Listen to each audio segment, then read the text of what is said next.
Okay, John Poulous is back in the news again, and if you haven't seen the documentary we did on him and Valentina Tres Palacios, go and watch that now. It's called I Killed My Girlfriend While on Vacation in Colombia.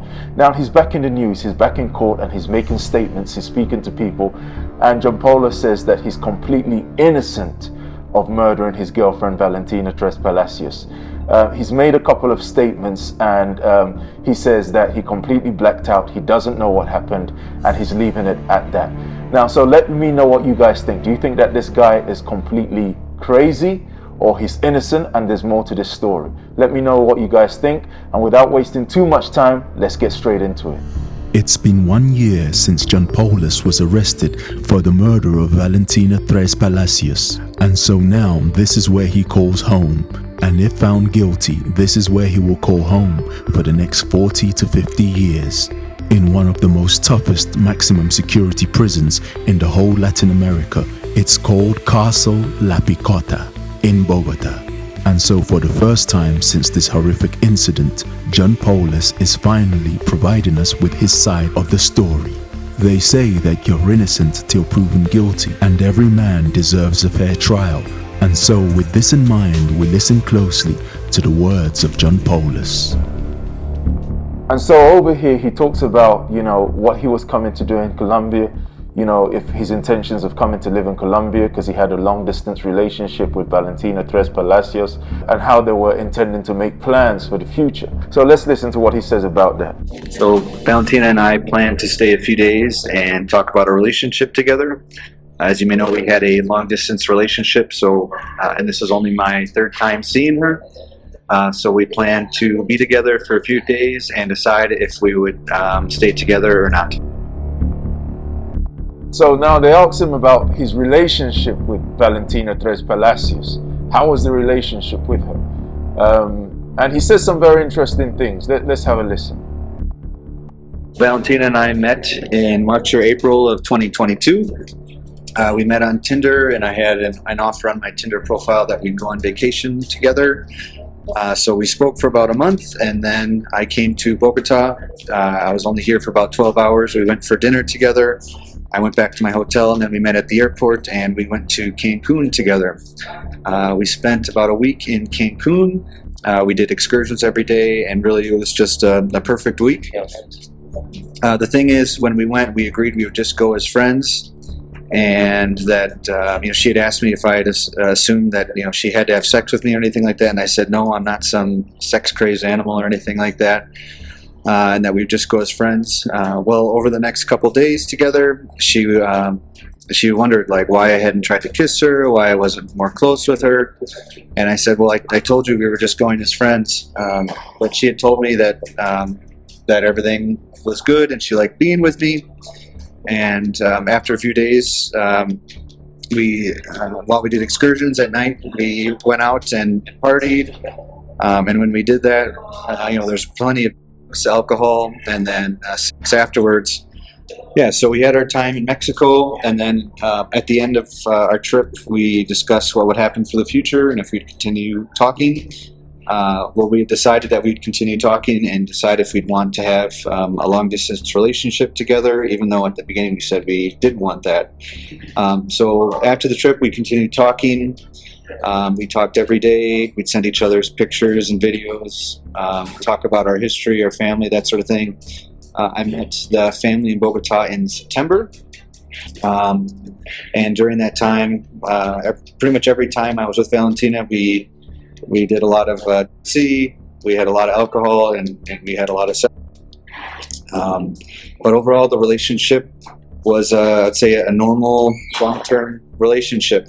We didn't really have any problems. Of course, we had some disagreements. Our cultures are very different, so we had to accept that part of it. But we made the best of the time that we had together. They now asked him, what happened when you were in the apartment with Valentina Tres Palacios? Tell us exactly what happened. What occurred?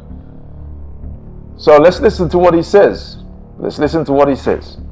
At the apartment, I had got there first, and that first morning I was there, I went and got laser hair removal, and then later in the day I picked up Valentina at her apartment, and we went back to the Cappadocia department after.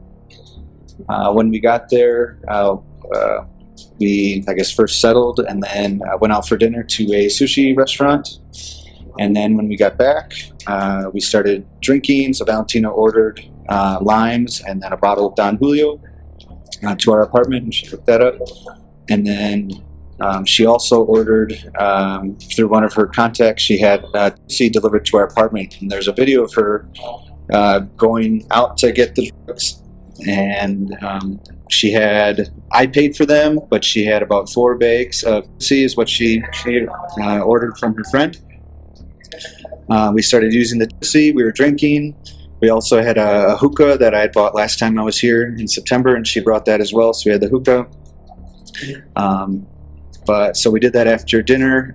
We also had sex after the drugs and alcohol, and then she had to go work at the Nexus Discoteca at 2 or 3 in the morning. I don't remember the exact time, but we left for the discoteca and she had her work for about an hour. I sat behind her at the DJ booth. It was me and another DJ that was performing next, but we had brought one of the 4 bags to the discoteca and we had more to see there. The owner of the club also brought us more just free alcohol.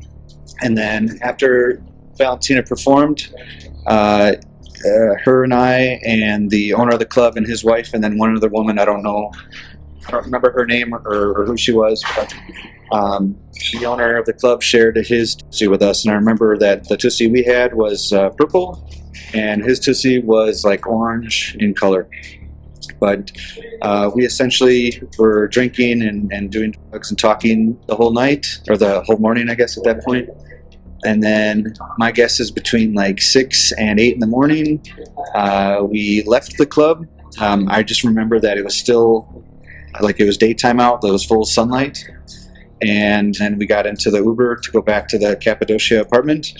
But quite frankly, I don't remember the car ride back. I just remember waking up the next morning, or really, I think the afternoon, and seeing that my shoes were still on. Valentina and I were in bed together. We still had all our clothes on. I had a horrible hangover. I know Valentina did too. From there, I guess I need to explain that. Like in the United States, all the bars and clubs, they all close at 2 in the morning. So when I was at Nexus, we were out much later than that. And I just wasn't used to that. But we got up and had lunch. It was like soup and chicken. We called Silvana. We talked to her brother. We ordered pizza for dinner. But after that, we started up the party again, and we had more drugs, alcohol. We smoked the hookah, listened to music. We had a good time that night. So here we are the next day. We're partying again. It was just a lot of partying in a short time. And from there, I don't exactly remember what happened. We both fell asleep is the last thing I remember. So the 2 days leading up to the murder of Valentina Tres Palacios, he says that they go out on, 2 nights filled with alcohol and drugs, taken Tussie. Literally, it just sounds like they were going crazy on these substances. He also talks about, when they got to the club, they got some free alcohol from the bar owners. The owner of the club and his wife gave them some additional Tussie, and this time it was a different kind of Tussie. I'm presuming that possibly a stronger version of the Tussie, because he says it was yellow or orange, and normally Tussie's pink, from what I know. They were out there, they were having a good time. And then on the final night, he says that they repeated the same thing again. They started the same thing again. They have pizza for dinner. Wonder who does that, but they have pizza for dinner. And then they repeat the same thing the next day. Only this time, he just doesn't remember what happened in the nighttime after that. So I'm guessing that his defense and his alibi in this situation is that he was under the influence of alcohol and drugs, that it was unintentional, it's a manslaughter, it's not murder in the first degree, and he didn't intend to murder her, and it was murder by accident due to the fact that he was under the influence of alcohol and some drugs in his system. My question is, if if he was under the influence of drugs and all of these things when he took her life, why didn't he turn himself into the police? You know, why didn't he call the police? Why did he do such a crazy, heinous act of stuffing her body into a small, you know, suitcase with her head hanging out and throw her in the trash? Why did he do that? But I'm guessing his defense again are saying that he panicked, that he didn't know what, you know, was going to happen to him. He was scared. He was nervous. They then asked him, right? Like, John, all the evidence points to you being responsible for the murder of Valentina Tres Palacios. You know, they've got images from CCTV. They see him, you know, trying to leave the country, which looks suspicious and looks guilty, should I say. So they're saying to him, listen, all the evidence and everything data that we've collated on you suggests that you're responsible for the murder of Valentina Tres Palacios. How do you defend yourself against this? So let's listen to what he said. Interesting question, because the reality is that every piece of evidence is positive for me. So the crazy thing is that he says every single piece of evidence is positive for him. That every single piece of evidence that they've got on this case, right, against him is in his favor. That's what he says. It sounds crazy, but he probably has his reasons. Or is he just crazy? I don't know. Thing is, my side of the story and what really happened hasn't been shown to Colombia or to the world. But soon everyone will see that I'm the only person telling the truth, and I have all the proof to show it. Really, the mom, the friend, the club owner, the ex-boyfriend, really all of them are lying. And on top of it, Colombia has decided to deny my rights. For example, my capture was completely illegal. And there's a whole list of things that ways that Colombia has denied my rights. But one of the biggest is that I'm not even allowed to show evidence. So really, one of the purposes of this interview is that I can get out my side of the story, show all the proof that my attorney has, and then I'll testify in court. But at least the world has been shown my side of the story. Since the state of Colombia will not allow me to show evidence, I am giving approval to my attorney and I've given access to him to all of the files that I have digitally. That'll help set me free, and I am authorizing him to release those files as needed, so that Colombia and the world can see that I should be going free, I'm innocent, and all these proofs plus my testimony will help me do that. His defense is that, you know, some of his evidence that he has in his favor has not been allowed in the courts. That Colombia has denied him his rights. That's his defense, number one. He also says that his capture, right, when he was trying to flee Colombia, I don't know why he didn't turn himself in if, you know, he had all the correct evidence in his favor. But he says that his capture was completely illegal. That he left the country, was going to Panama under suspicion of murdering a girl in cold blood, and it's completely illegal. That's what he says. He also says that Valentina's mum, her sister, her family, the club owner, and his wife also lying. And all the evidence against him is completely not true. And the only reason that he's speaking now is because he wants the world to know his own side of the story.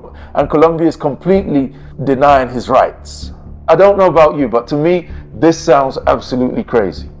It just sounds crazy. It sounds ludicrous. John Poulous sounds like a man in denial. For me, if somebody's innocent, probably he panicked. He probably panicked. So you trying to flee to another country which doesn't have any extradition treaties with Colombia or the United States, just even makes you more suspicious. So now he talks about how life's been in a Colombian prison, how he's been spending his days in prison here in Colombia. And I can tell you, I have been to a couple of prisons and jails over here in Colombia. And it's not a fun place. It's, you know, there are no rules. There are no rules. But again, he's a foreigner. He's from the United States. I'm guessing he's getting preferential treatment, so who knows? But let's listen to what he says. It's definitely hard. It's a big change for me. just because I had never had a problem with the law and never expected to have a problem with the law. Prison has a lot of different personalities, so I've had to adjust to that. But I've been here about a year now at the time of this recording. About 7 of those months I had in Calabozo, where I only had about an hour outside every day, and I could only read books. So I've read all the books that we have in English 3 times now. But I'm reminded that God said that life on earth was never meant to be easy, so I try to remain positive. But now that I'm in the regular population, I use my time to work out and lift. And then the place that I'm staying is for the people being extradited, most of them to the United States. So I've also started to teach English to the other inmates, so they have an easier time in the U.S. I read recently in the news that he was actually, assaulted. He got beaten up in prison. Read in the news that they busted up this man's face, John Poulous, that he got severe beating in prison. Not by the guards, but other inmates beat him up. John, this is what happens when you throw your life away because you're infatuated with a Colombian woman. Right? This is exactly what happens. Guys, don't do this. Don't come here and lose your head. Don't get scoped. These women just see you as a dollar sign, most of them. He's having to deal with multiple and different personalities, and that's what he's getting used to. And, I'm guessing that's why he got beaten up severely while he's in prison. Because it doesn't matter, out on the streets, you're a tourist, people try and treat you differently. But when you go into prison, you're just another inmate. Nobody cares. Prison isn't easy. Jail isn't easy, especially a jail in Colombia, developing country, third world country. Jails in third world countries are they're crazy. So they asked him, since Valentina died, right, what do you think about her family? And, all the things that they've said about you and how they feel about you. How do you feel about them? And this was his response. So my message to the family is that I feel completely horrible about what happened. I wish it didn't happen. In fact, I wish that I could trade places with Valentina and I was dead and she was still alive. I have no ill will towards the family or anyone in Colombia. I understand. Of course, I can't understand completely what they're going through, but in my past, my son had cancer and I almost lost him. Valentina's family, they did lose her, and I know that they hate me right now, and I have empathy for that. But their feelings are completely acceptable, and I just wish them the best going forward. And I'm sorry about what happened. I feel horrible.